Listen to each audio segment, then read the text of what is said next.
Assalamualaikum warahmatullahi wabarakatuh. A'udzubillah, bismillah, alhamdulillah, wassalatu wassalamu ala rasulillah Sayyidina wa maulana Muhammadin sallallahu alaihi wasallam ibni Abdillah wa ala alihi wa sahbihi wa mawalah, la hawla wa la quwwata illa billah. Pendengar RRI dimanapun berada yang dirahmati Allah, mari kita sejenak merenung bersama dalam kultum yang singkat ini dengan tema Jadilah hamba Allah yang bersyukur. Pendengar RRI yang berbahagia, istilah bersyukur bagi kita tentu tidak asing lagi, karena sering dimaknai dengan berterima kasih. Dalam istilah agama, konteks bersyukur berarti berterima kasih atas berbagai karunia nikmat yang Allah berikan kepada manusia. Lantas, bagaimana cara berterima kasih kepada Tuhannya? Imam Ibnul Qayyim merumuskannya dalam kitab Madarijus Shalihin. Syukur adalah menunjukkan adanya nikmat Allah pada dirinya dengan melalui lisan, yaitu berupa pujian, dan mengucapkan kesadaran diri bahwa ia telah diberi nikmat. Dengan melalui hati berupa kesaksian dan kecintaan kepada Allah sebagai pemberi nikmat. Kemudian dengan melalui anggota badan, yaitu berupa kepatuhan dan ketaatan kepada Allah Subhanahu wa Ta'ala. Di dalam Al-Quran, perintah bersyukur ini banyak kita temukan ayat-ayatnya, di antaranya surah Al-Baqarah ayat 152. Bismillahirrahmanirrahim. Fadkuruni azkurkum washkuruli wala takfurun. Artinya, ingatlah kepadaku, maka aku akan mengingat kalian. Bersyukurlah kepadaku dan janganlah ingkar. Allah berfirman dalam ayat lain, Ya ayyuhalladzina amanu kulu min thayyibati ma razaqnakum washkuru lillahi in kuntum iyyahu ta'budun. Hai orang-orang beriman, makanlah di antara rezeki yang baik-baik yang kami berikan padamu, dan bersyukurlah kepada Allah jika benar-benar hanya kepadanya kamu menyembah. Surah Al-Baqarah ayat 172. Pendengar RRI yang dirahmati Allah, oleh karenanya syukur menjadi ibadah dan bentuk ketaatan atas perintah Allah. Sebab ia merupakan ibadah, maka kita dilarang mengabaikannya. Lantas bagaimana jika kita enggan bersyukur? Enggan bersyukur berarti mengingkari nikmat Allah Ta'ala. Dan hal itu adalah bentuk pembangkangan terhadap perintah Allah Ta'ala.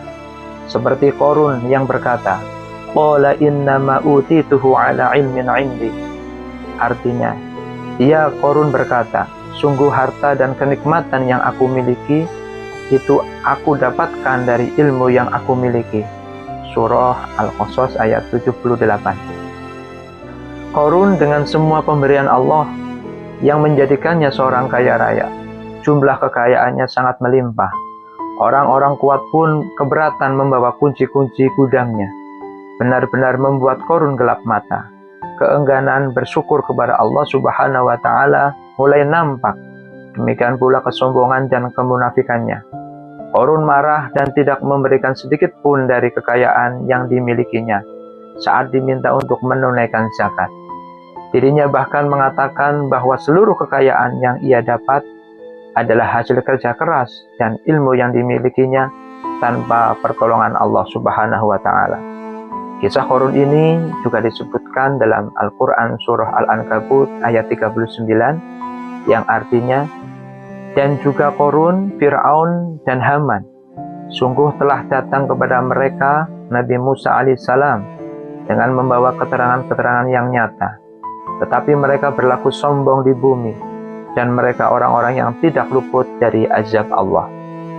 Akibat kesombongan Qarun tersebut, ia kemudian mendapat azab yang pedih dari Allah Subhanahu wa Ta'ala, sehingga Allah menenggelamkannya ke dalam perut bumi beserta seluruh harta miliknya.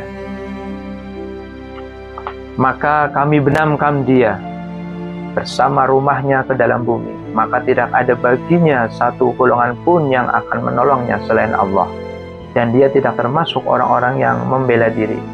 Surah Al-Qasas ayat 81.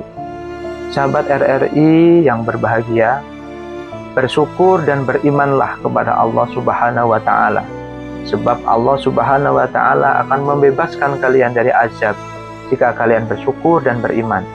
Sungguh Allah telah berfirman, "Ma yaf'alullahu bi'adzabikum in syakartum wa amantum wa kana Allahu syakiran 'alima." Allah tidak akan menyiksamu jika kamu bersyukur dan beriman, dan Allah adalah Maha mensyukuri lagi Maha mengetahui. Surah An-Nisa ayat 147. Dalam tafsir Al-Madinah Al-Munawwarah dijelaskan, Allah Ta'ala akan menurunkan azab bagi mereka akibat kekafiran mereka terhadap nikmat Allah. Seandainya mereka beriman dan bersyukur, niscaya jiwa mereka bersih, sehingga akan nampak akibat baiknya pada akal dan seluruh amal mereka. Bahkan mereka akan memperoleh kebaikan kehidupan dunia dan akhirat. Di dunia, karunia dan kenikmatan ditambahnya. Kemudian di akhirat, memperoleh pahala dan keridhoannya. Kemudian mendapatkan derajat lebih dari yang layak mereka dapatkan sebagai balasan atas rasa syukur dan keimanan mereka. Allah Subhanahu wa Ta'ala memberi ganjaran sebagai balasan atas ketaatan yang kecil dan mengaruniakan kenikmatan yang tiada batas di akhirat atas amalannya tersebut. Allah Subhanahu wa Ta'ala berfirman, "Wa itta'addana rabbukum la in syakartum la azidannakum wa la in kafartum inna 'adzabi lasyadid." Dan ingatlah juga tatkala Tuhanmu memaklumkan, sesungguhnya jika kamu bersyukur, pasti kami akan menambah nikmat kepadamu. Dan jika kamu mengingkari nikmatku, maka sesungguhnya azabku sangat pedih. Surah Ibrahim ayat 7. Dalam ayat yang lain, Allah berfirman, "Dan sungguh orang-orang yang bersyukur akan kami beri ganjaran." Surah Al-Imran ayat 145. Sahabat RRI rahimakumullah, demikian santapan rohani yang singkat ini. Semoga kita menjadi orang yang senantiasa mensyukuri nikmat-nikmat Allah yang diberikan kepada kita untuk masa lalu, sekarang, dan akan datang. Amin amin ya rabbal alamin. Wallahul muwaffiq ila aqwamit thoriq. Wassalamualaikum warahmatullahi wabarakatuh.